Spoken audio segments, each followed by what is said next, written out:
yourself to the people who are going to say, hey, we need your services, or you're looking at ways to collaborate, like especially since I'm an industrial engineer, there's something called ergonomics and human factors. So they're going to use someone like you. So you would look at somebody like an industrial hygienist or companies like that, or even coming to that company that's your competitor and being like, hey, how can we be a vendor? We can be able to service areas or maybe smaller clientele for you. So I just kind of want you to expand your horizons about, because it's like, I don't want to say it's not, I've had my foot in the game for a while, but there's way for you to penetrate the market.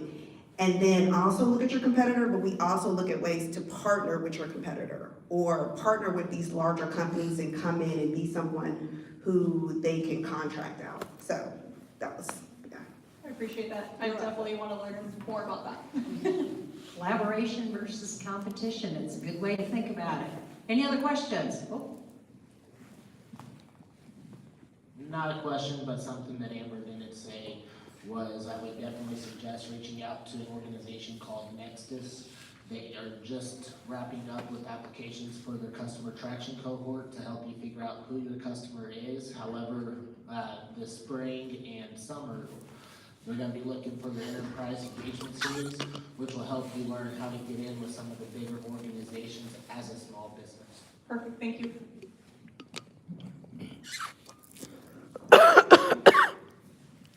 So I've got 5 employees. What would it cost me to have you come in and train our 5 employees? So if you want just CPR, it's $50 a person. If you want CPR and first aid, it is $75 a person. And then with it, I'm not sure what your business is, but it does count a lot of times towards the continuing education hours. So like contractors that are required to do 12 continuing education hours, or teachers or any of that, it does actually count toward their 6 other continuing education hours. So it's a good way to keep your employees safe and knock out some cheap continuing education hours, because those can get expensive.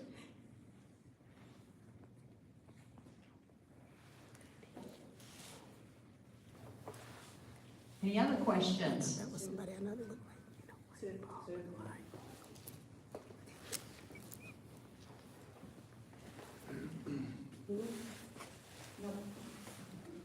Everybody's doing this. I'll ask a question. You got a question? You said hands only, I assume that's just compressions with nothing else, is that what that means? Yes. Okay. So people think that hands-only CPR came from COVID because it did launch in 2020. It's not the case. The research actually came out in late 2015, and they published new science every 4 years. So they had already wrote the books for the 2016, and so it launched in 2020. Science shows that our bodies actually store oxygen for up to 8 minutes after we go into cardiac arrest. So as long as we're pumping the heart and getting the blood to circulate, we're still giving them that chance of survival. And so that's where we focus on hands only. People don't normally have a pocket mask. They don't want you putting your mouth on someone anyways. Most people do it wrong. So if we can just focus on the compressions, we can absolutely still increase someone's chance of survival. I actually met someone in November who had hands only CPR for 24 minutes.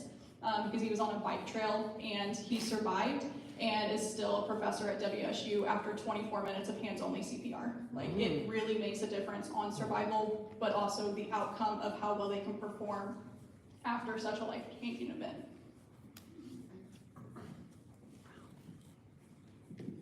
Who is your ideal customer and why is it so important to learn CPR? So studies show that there are 280,000 out-of-hospital cardiac arrests a year. Like science from Sedgwick County is there's 2 cardiac arrests a day in Sedgwick County alone. And so it's higher than what people think. And if we can start those compressions, we can keep the heart, the lungs, the brain, the kidneys, all the major organs alive and functioning.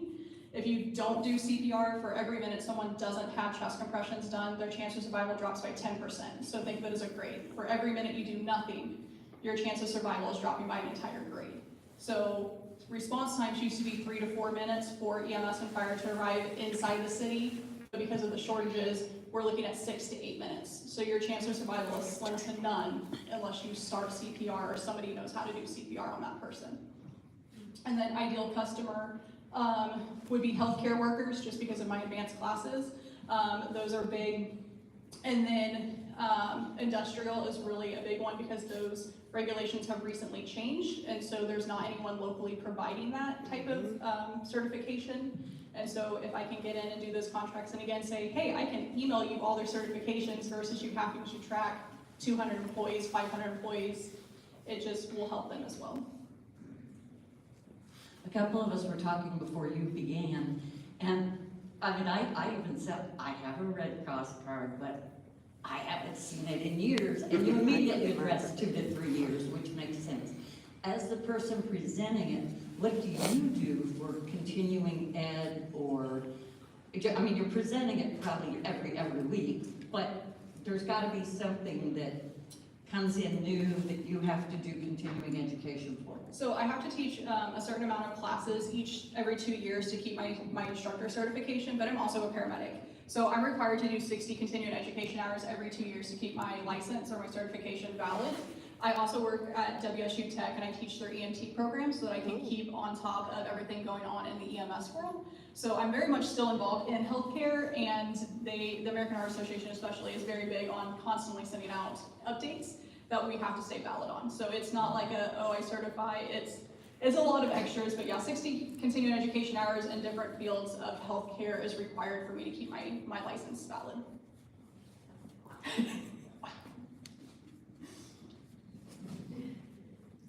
So you had mentioned that a big part of your why is your family and that you wanted some flexibility with your schedule. So as you look to scale, what boundaries or what are some non-negotiables that you want to have personally as far as so that you have a business you love? That you're scaling it, but it's not sacrificing why you got in it in the first place. Yeah, so for me, like currently scaling it isn't, I have a lot of free time in the sense of I'm not filling my classes currently, especially at my location. Like this month I have 9 private classes, which is fantastic. I have a couple new contracts, like Sedgwick County Fire Department just recently contracted with me to do all their advanced provider classes. And so I have those, but I have my daughter every other weekend, which I refuse to work on those weekends. But that also means I have, 50% of my time free. But the big thing that would help scale my business would be utilizing my time by filling the classes at my locations versus only having a couple customers. So that was the big market thing that I'm pushing, is utilizing my time by filling classes. And then that way the business is more successful and also less time in it. You mentioned having a location, and you started in Hayesville, so how many locations do you have? I will have 2. So I have the Hayesville location, and then I just signed a lease with Ascension Via Christi for their St. Joe campus, and I'll have a location there as well. Okay, so what's an ideal size for a group? So depending on the class, I can have anywhere between 6 and 12. The advanced classes, they don't allow more than 6 because of the amount of skills that I have to do with it. And then the CPR first aid, they allow 12 in those classes. I also do something different than most other people. I probably should have mentioned it when you asked, but we do like a hybrid learning, which is approved through the American Heart Association. So you can take the course completely online. So at your own pace, you can close out of it, open it back up, do it at work, so you're getting paid. Everyone loves that, right? And then you come in and do the skills. So you still do the hands-on skills, but it's for 30 minutes to an hour versus like my advanced classes are actually 2 days long. And so if they can do it online, then they can come in and do the skills over an hour, and their employee is only having to pay them extra for the hour-long hands-on skills versus a literally 2-day class. It's 16 hours for one of my classes.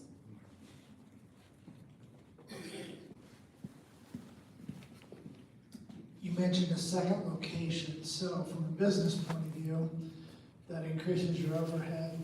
Do you know how many classes or what it takes to break even because you added that second location? The second location actually was like one of those too good to be true. So I would only need to do 1 class a month to cover the overhead from the secondary location, so. The fact that you know it all is good, Yeah. because a lot of people just, No, I did a lot of, so with working at WSU Tech, they also don't provide my training at the college, and so the students are still required to have it, but they don't offer it, so I'm going to be able to pick up business from that, Good. so that's why I kind of chose the location. yeah. So how long does a basic class last? You talked about a 2-day for the advanced. 2 to 3 hours for a CPR class, or 6 to 8 hours for like a CPR plus first aid class if you're combining 2 classes together. So this is my first time here, but in the construction industry, I know, just kind of a suggestion, that they offer, especially in the union with their apprentices, they offer, or they have a mandatory, they gotta train them on like CPR, first aid, what part of the college class. That might be an angle to pursue, is like talking to the business administrators over at like, They're live on YouTube right now, on Facebook right now. Should I get the recording of the crowd? Good market, it's kind of like another angle? Thank you. I am approved through the city of Wichita for the continuing education hours underneath all those departments, but actually getting into the union has been extremely difficult. So does anybody have any contacts for those people? You might share them with Daisha. The labor union. Oh, I don't need that. Well, this is for the people online on Facebook. They can't hear you unless you use the microphone. Hey, I have a microphone, you do too. It's a technology thing. Do you teach all the classes yourself, or do you hire teachers?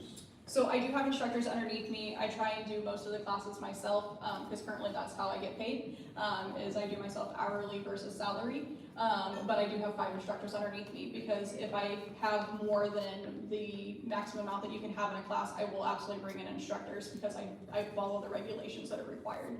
You'll see some places do 1 instructor to 40 students. There's no way you can adequately teach the skills with that ratio, and so I have instructors I can bring in for that.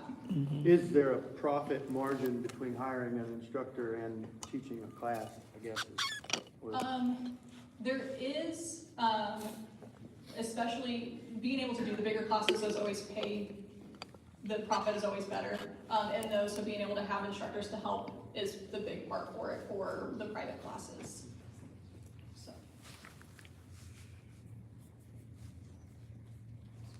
Any other questions on life saving?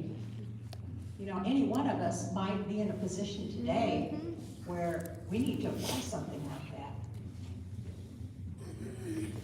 In terms of expanding and kind of scaling your business, I know there's opportunities for first aid kits, for AED machines and things like that.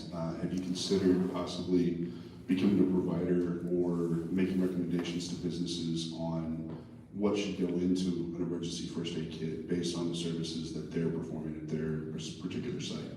So not so much the first aid kits, but I am a authorized seller of AEDs. I don't push that a lot, just because I'm not a salesperson, which is probably a fault of my own. But when someone needs it, like there's a lot of grants out there for churches specifically where they can get an AED through a grant, and so I will help them because I have a comparison list to show them what they're getting from each one and what the cost is. And so we'll do that, but I don't market it very much. Again, maybe a fault of mine, but but I do, if possible. One thing that people don't realize about AEDs is in the state of Kansas, if you have an AED, you actually have to register it with the state because it actually connects to dispatch. And so once you do that, if an emergency comes out where they think they need an AED, dispatch actually knows the location of it and can say, hey, there's one located at this, which is this far away. And so if there is one, you should register it for those reasons. And then as long as you are doing a monthly check on it, which is literally making sure the battery is okay, which it tells you on the front of it, the pads aren't expired and your battery isn't expired, just like a fire extinguisher, if you do a monthly check on that, you're covered underneath the Good Samaritan law. So if anything were to go wrong with it, you can say, I did my monthly check and they can't sue you. Electronics are great, but they don't always work. Cover yourself that way, but people are scared to get one simply because they don't want the lawsuit. There's no lawsuit as long as you do a basic check. Interesting. Any more questions? If not, we have one for you. What can we, as a Wichita community, do to help you? I am all for learning. I can teach all day long, but I'm still learning the business side of it, and I think that's my struggle, so I'm always looking for connections for that. I work with the Wichita State, if anyone knows it, SCDBA, whatever the initials are, because I can never remember. And I also work with a SCORE mentor, but I'm always looking to partner and grow. I'm always open for options, so that's the big thing. Well, Daisha, thank you very much. try to keep us between right here because I turned the camera this way so we can't get stuck. I am so Yeah, impressed question. that there's so many new people this week. Please come back next week. You'll get Could you, more film for me? information, more new companies, more Thank new you. products. Let me get The next two, get this. I can't wait to hear about this. They're called the ICT Tree Hugger. At first I was like, hey, wait a minute. But as I was topping off my coffee, I saw this fantastic schedule up there, and some of these look amazing. And a couple of us were talking earlier, with the price of fresh foods right now, we're gonna try harder gardening this summer. So I'm excited to hear Allison and Sarah. So come on.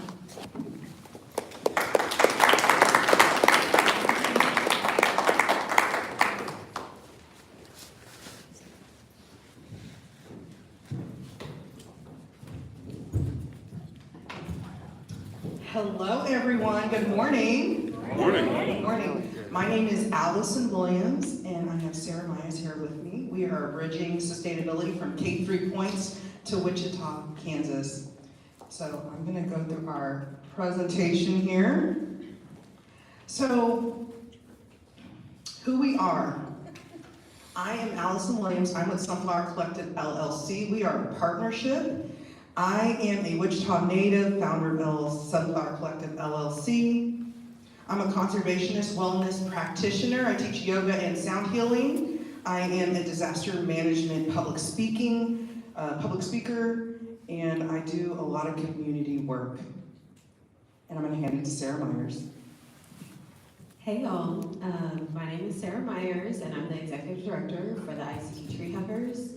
I'm also a traveling makeup artist and K-State Research and Extension Master Gardener. So yeah, I love being in the community and thank you guys for your time.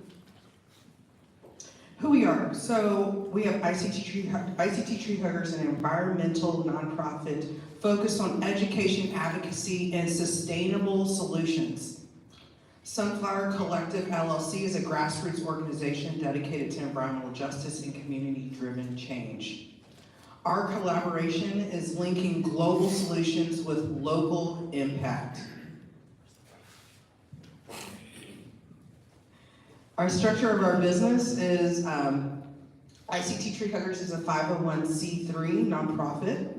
They work in the local area, engage in local businesses, municipalities, and educational institutions. Sunflower Collective LLC is focused on global experiences and education, works on bridging the gaps between local and global environmental efforts. And this is local, so this is what we're doing locally together as a partnership. The urgent problem, I know you guys see it, especially around Wichita, and you can't help but notice the abundance of plastic. There's plastic everywhere.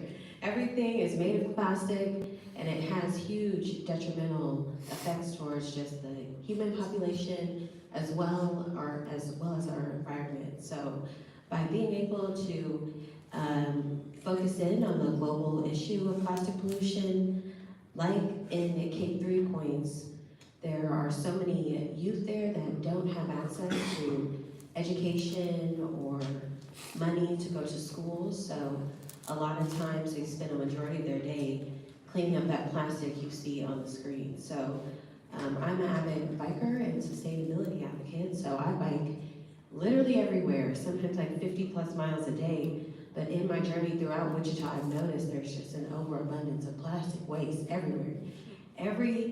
You can't go a foot without seeing bits and pieces of plastic waste. So I'm really grateful to tap into our plan of bridging the gap. Our mission here is to travel to Ghana directly to work with the plastic waste pickers there in K3 points, to better understand challenges from a global level and identify scalable options. There are huge islands of plastic waste in the ocean.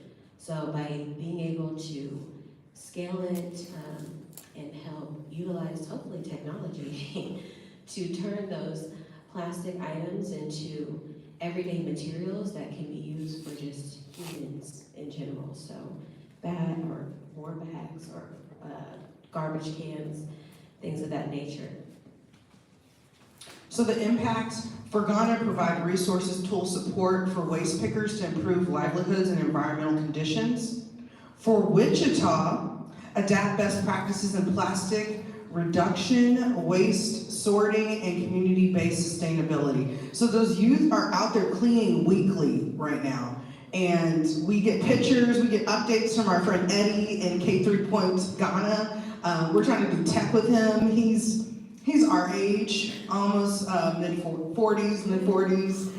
You know, some people are really tech savvy, some aren't. The youth don't have access to, they don't have phones and stuff. I was like, can they get on Instagram? He's like, this is a rural area in West Africa. Okay, and I've been there. I went there 10 years ago. I went there for a yoga retreat. I've been to Ghana once. So this is a community I was connected with. It is beautiful, and I'm really happy that I was asked and I was able to partner with Sarah, who is super passionate, to do this. So the challenges is no donor base, but donor fatigue and competition, limited corporate sponsorships, grant funding limitations, entry regulations, vaccination funding. We are working to go to Ghana, and right now we are raising the funds. How you can help, financial support. We're raising $6,000 to fund this initiative, in-kind donations, corporate and community partnerships, connections that can align with the businesses and initiatives we're doing. And lastly, our call to action, our contact information. We're so excited to hear what you guys have to say. I'm excited to make a difference together. Thank you so much for your time. Opening the floor for any questions.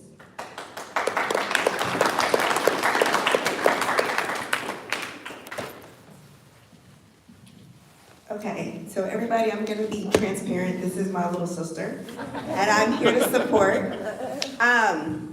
And since I'm heavily connected with things in Ghana too, and what's going on in the political climate and with USAID, I think it's really important for you guys to, when you're raising money, one, to make sure that's enough money you're raising, and also to really pinpoint and give statistics on how the money was not being really used in Africa.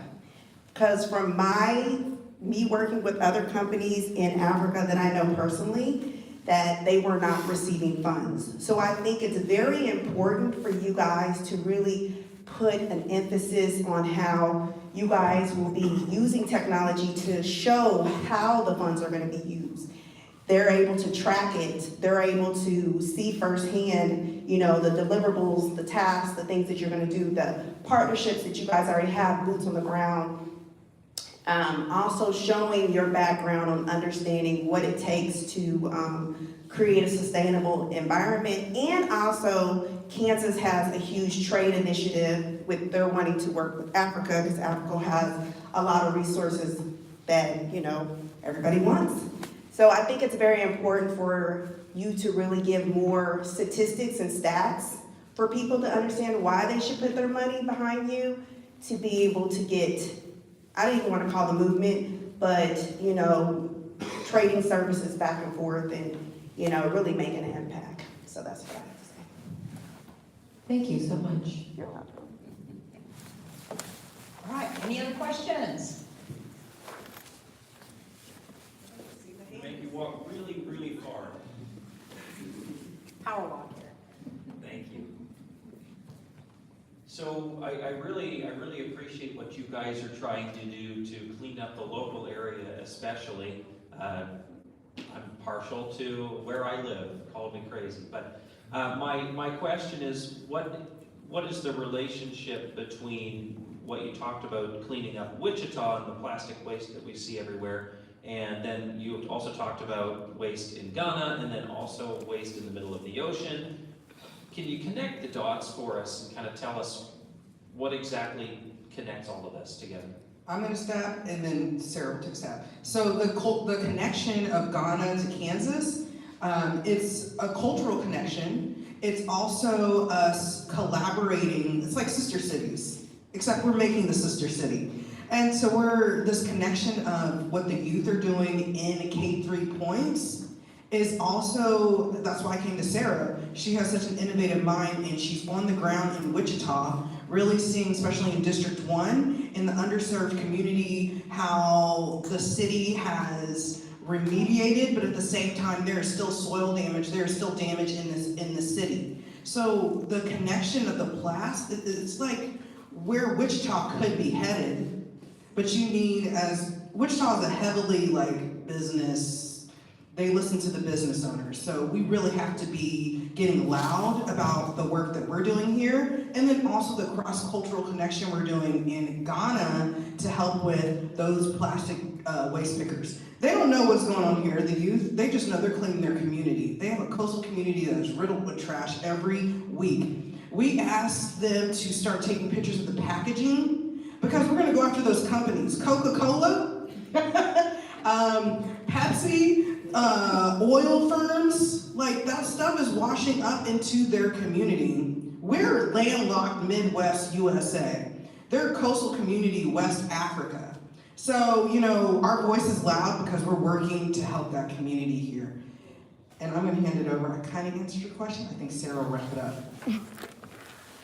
Here locally, the ICT Tree Huggers, we have about typically 5 to 6 days of scheduled programming that we're in community, either cleaning up royal trash, the lawnmowers, especially in the north side, do an excellent job of chopping up all the plastic and getting it really embedded into the soil. So by being able to collaborate with Sunflower Collective Hub to get local Wichitans more exposed to the global problem of plastic and how it's literally ruining our environment. So we're already here as stewards of the land and serving the Wichita area, cleaning up literally several of our hubs in 67214. It's taken like 2 years to just sift through the soil, sifting through all of the trash, especially the plastic that is pulling out of there. So in order to, I really am looking forward to just bridging the gap of getting collaborative efforts on a local base so we can look at our city like a global connector to solutions. So you're hoping to learn from the people in Ghana and what they're doing and then apply those strategies here? Yeah, and both, because what's happening is the problem is getting the plastic out of the villages, but it's the same problem here in Kansas. So by collaborating with the plastic waste pickers, we'll be able to hopefully get grant funding or partnerships, sponsorships with technology so we can teach the communities here in Kansas as well as the students or the youth and the people that are in K3 points, how to turn that plastic waste into products that everyone needs, like trash cans or recycling bins or toothbrushes, hair combs, cups, plates, all gardening equipment. So there's so many different items that can be made just right there on site. And I just want to say, Eddie let us know, who Eddie's in Ghana, that mutual aid efforts and charity is how a lot of things get done there. And we can agree and not agree with that, but at the same time, he came to us and we're helping with the solution. Just like right now, you guys see USAID getting dismantled. I used to work with USAID, so if our group can help fill behind where there is blocks, we're doing the best we can. So a couple of observations. Have you done a big deep dive into what entrepreneurs around the world are doing with plastic trash in general? There are some promising technologies where they're actually converting it back into a biofuel source, but then also there is a resin company that sells their resin for 3D printing, and they have a recycle program so that anything that someone doesn't like that they 3D printed, doesn't print out right, they can send that back to the company, and the company will re-smelt that plastic back down to another spool of resin. And so when it comes to being able to, maybe in the future, having Ghana as a place where you can 3D print goods that can be shipped places utilizing that plastic, also being able to utilize a possible fuel source for them. But I also want to make another quick observation quickly. Plastic is not the only thing that inundates Africa. A lot of the piles and tons of old, worn-out clothes, used clothes, clothes people don't want, will end up on the shores of Africa as well, that often go through and get sorted, and it's not a great thing. Thank you.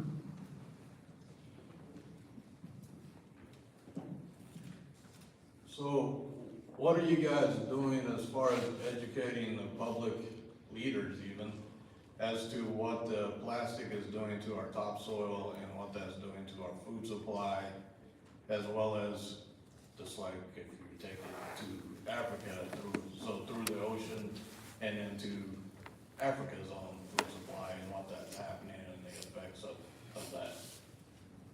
So the ICT Tree Huggers, we have about 5 days of point of contact where we're out in the community gardening, either traveling in a sustainable way and or sifting and cleaning out these properties.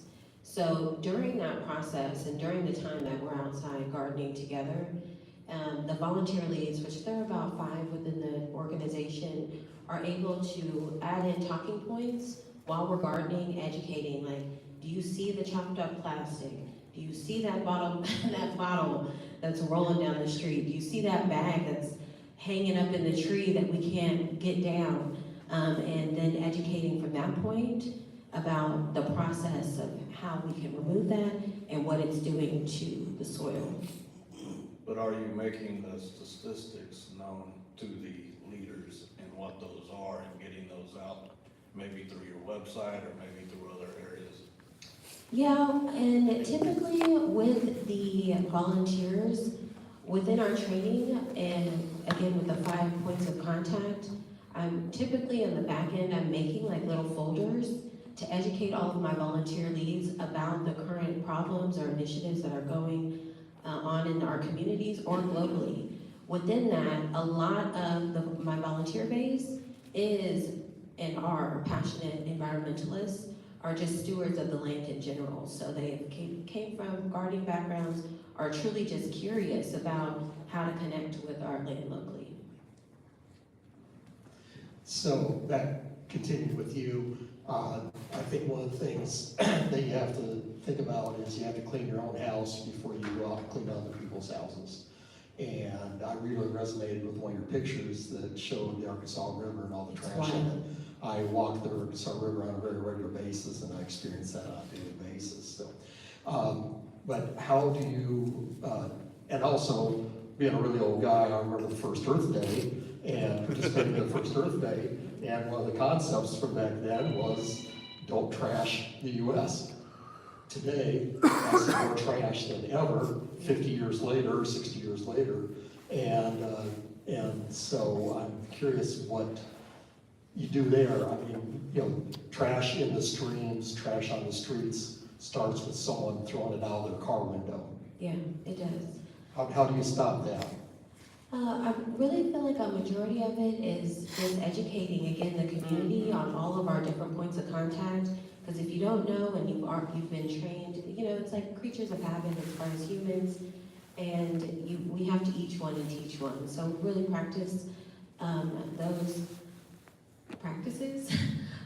There's also a collaborative partnership where we encourage our tree hugger volunteers to participate in other environmental efforts, like the Arkansas River cleanup that happens several times a month amongst different organizations or volunteer groups. So really being able to partner our volunteers with other people that have education and are willing to give it, that are actively out here, it helps a lot. So SNEC, is one of the Riverside cleanup, river cleanup groups. And then, Leave No Trace policy, Leave No Trace is Leave No Trace is an organization, so they talk about the 7 different principles of leaving the land better than you left it. And just to touch on, ICT Tree Huggers is a grassroots organization. They've been an organization for 4 years, a nonprofit for 1. They're going, so some of the stuff you guys are asking, we're listening. And legislative and getting into our city officials, that's on the list. So, and they are already talking to some council members and different things about environmental justice. But guess what? There's always more to be done. ICT Tree Huggers is, as far as I know, having worked in the environmental field for about 13 years for the federal government, ICT Tree Huggers is like the only black-ran one I know in Wichita, Kansas. So I'm not for sure about in the parameter around here. So just to frame that up, that there's still more work to be done and your comments are being heard. So one comment, one question. First of all, the river, when it's in the state lines of Kansas, is the Arkansas River. It's not our fault that people from Arkansas can't spell. My question is, obviously this is a very challenging political environment, particularly for nonprofits that have historically relied on government funding. It's just uncertain. There's a lot of uncertainty right now. You mentioned lack of funding as being a challenge. I'm curious, what other types of funding other than asking for government grants and things like that are you currently pursuing or have you tried? For right now, specifically for our sustainability project we're working on with this Ghana to Kansas, we have been doing some fundraising. We had a global plate movement last week at a local market. So we made some money right there. We also have a fundraiser on Saturday at Tor Brewing, 10 a.m. We're doing yoga and sound healing. You get free kombucha sampling. So we're doing some fundraising right now. We also have another global plate movement this week at the Safe Streets location, 1200 East Waterman. I believe I got the address correct. Come on out. We will be serving food again. So we're fundraising locally right now.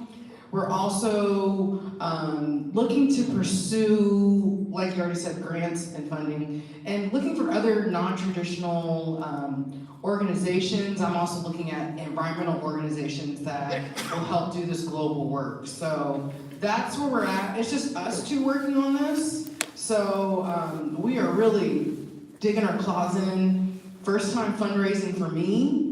So I'm definitely making sure I get everything out that I can, but guess what? You need a whole team to be doing this. We're not a huge, ginormous nonprofit. So, you gotta start small and then build up. All right, I wanted to go back towards the enforcement. You said that you had the hopes of trying to help clean by going through and getting back with Coca-Cola.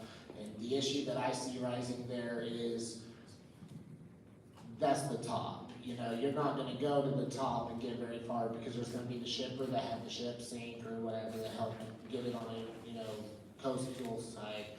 But I know you've touched base on getting it connected with the city leaders and whatnot. My recommendation would be going more towards the enforcement. Too many times have I seen people go throw out the cigarette butts, throw out the trash, copy right behind them and not do a thing about it. So when it comes to the enforcement, I would look at local and try to get it to branch out from there rather than going towards the top and hoping it to trickle down, because the trickle down is just not going to affect anything. Thank you.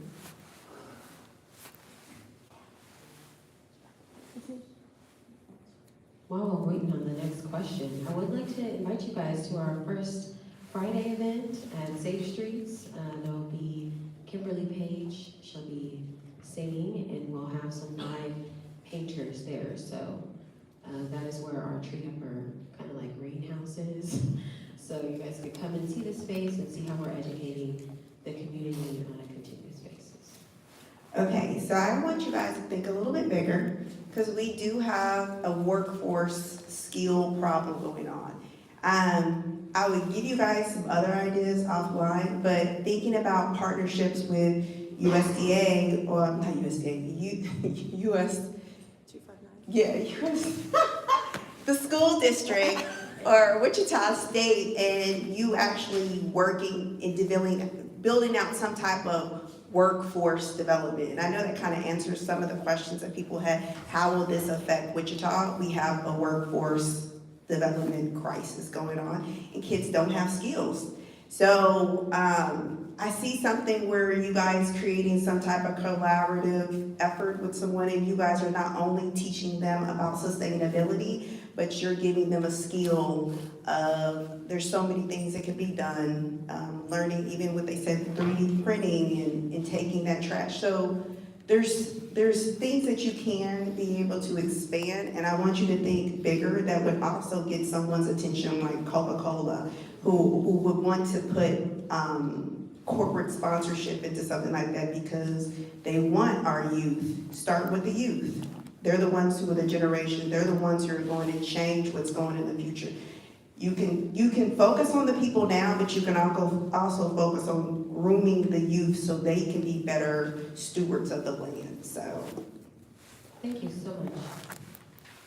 We do have our family gardening on Saturdays. We encourage families to come out and learn how to garden. We have been doing that initiative for 2 years now off of, the night that Growberry.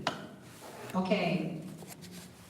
If you have any more questions, I'm sure they will stay afterwards to answer them. I want to say something about youth, because we have 3 youth out here who are products of ICT tree huggers, who do meet with them weekly to learn about environmentalism and stewardship, who do provide policy change for our legislators. We have ICT tree huggers who go to city council every Tuesday to educate, to stay informed, and also teaching the skills that the kids need.